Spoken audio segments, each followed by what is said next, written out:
trust me now. I've searched my whole life through. Hello, and thanks again for joining us. Most of us will agree that purchasing a vehicle is the second largest purchase that many of us are going to make in our lives. That is why I believe it is so very important that we do understand and know all the things to look for when we are shopping for a new or a used vehicle. Some of you may already know my special guest through radio and television, since he is the host of the Business Forum Show, and also known as a consumer advisor called the Homework Guy. I'm very excited to be able to introduce to you today Kevin Hunter.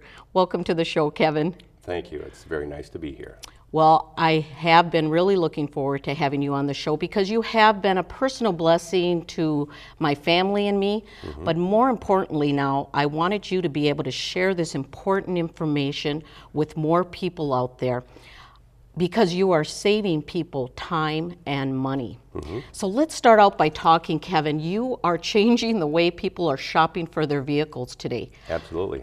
How did you come up with the idea of the Homework Guy, and what exactly is it that your organization is doing? Well, it's a great question.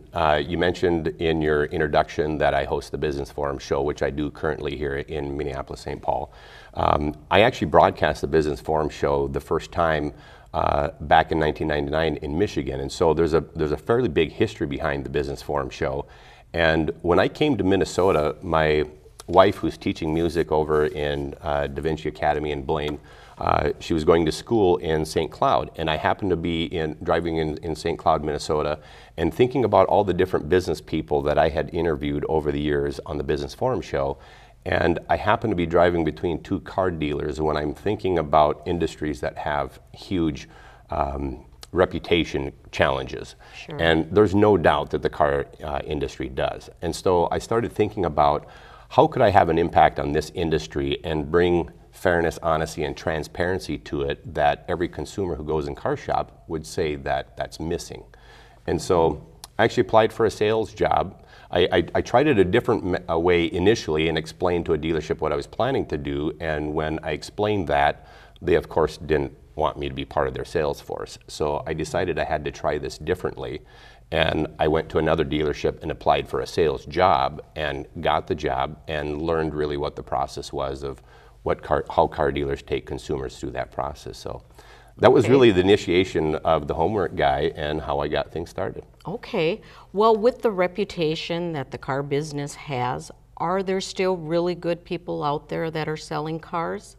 Absolutely there is. In fact, there's a lot of very good salespeople that I know who are in the car business.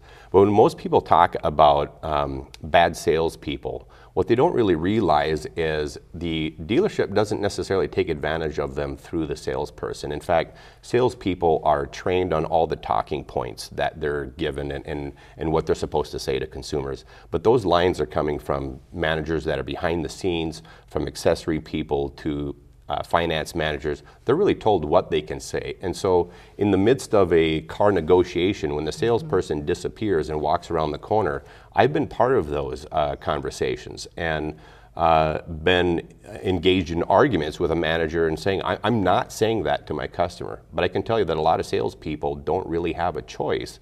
It's either say it and deliver this message or you don't work here. So yeah, there's a lot of really good salespeople that are out there, and they're the least of somebody's worries when it comes to the car business, to be real honest with you. Yeah, and I agree with you. You know, I've had some good salespeople, but I've had some bad salespeople. What other things do you think the consumer needs to be aware of other than the salesperson? Well, I mentioned a couple of them already, and that one is what a lot of dealerships call the delivery coordinator. And this is an individual that it's interesting that these other two people come after the fact, because in one of the videos I have published, the 13 car buying mistakes, one of them is letting your guard down after the purchase is made. So once you've negotiated the deal and you know what you're getting on your trade if you're trading a car, you know what you're paying for the new vehicle if you're buying, well now you're relaxed. You're going, this negative part of my whole car deal is over. And they say, well, we need you to go see our delivery coordinator for the delivery of your vehicle. And this is really just another salesperson. And it's what, in all fairness, they should be calling the accessory guy, but they're going to try to sell you everything from fabric protection to paint sealer to mud flaps to you name it. And some of the things they sell you do have an impact on your car value, but very few of them do. And the real measurement for that is if you look up on NADA or Kelly or any of these services that can book out the value of your car, if you can't find paint sealer on a book out, no matter what they tell you that'll do to your car in resale, there's zero value to that car selling it down the road.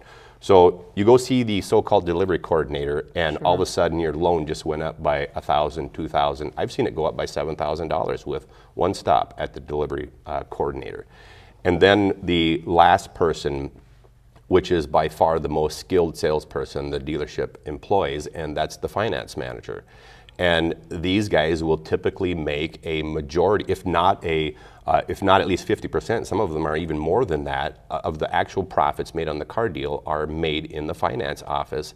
And it's because finance managers are full of products from theft protection to gap insurance to extended warranties. And sometimes those are appropriate for a client in a given situation, but oftentimes they're not, and they're being sold to you. In fact, they'll even convey to you that it's a requirement of your financing, which in most cases is a bunch of baloney. And so those are really the guys you have to watch out for, are the people that are in this delivery coordinator capacity, so to speak, and the finance manager. They're the worst of the three salespeople you'll deal with in the process of buying a car. And as I mentioned earlier, you did help our family with that. We went from a $500 payment to a $355 payment because of this sort of thing going on. You have some really great things on your website, some great tools to help people through their car buying experience. Can you give us a few examples of what to look for in a good car dealership versus a bad car dealership? Exactly. There's some things that bad car dealers do very consistently, and it's something that should shed a red flag for you every single time when it happens. But when you walk onto a car dealership and you mention that I'm interested in, let's say, a 2010 Chevy Impala, that's the car you're shopping for. Sure. And if you mention that to them and they have any Impalas on the lot, a bad car dealer will immediately take you over to the vehicles and get you involved in the cars. But what have they failed to do in the step of that? A good dealership will go, Catherine, why is it that you want an Impala?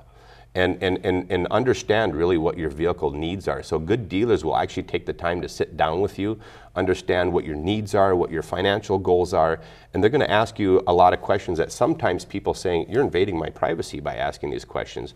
But not really. They're asking questions to gain information about how to best help you. That's what a good dealer does. Okay. A bad dealer is going to take you right to the car because most salespeople and most dealerships are sold on the idea that if they get you emotionally involved in a vehicle and get you thinking about the buzz in a new car, you'll think less about what's really important to you in the car deal. Okay.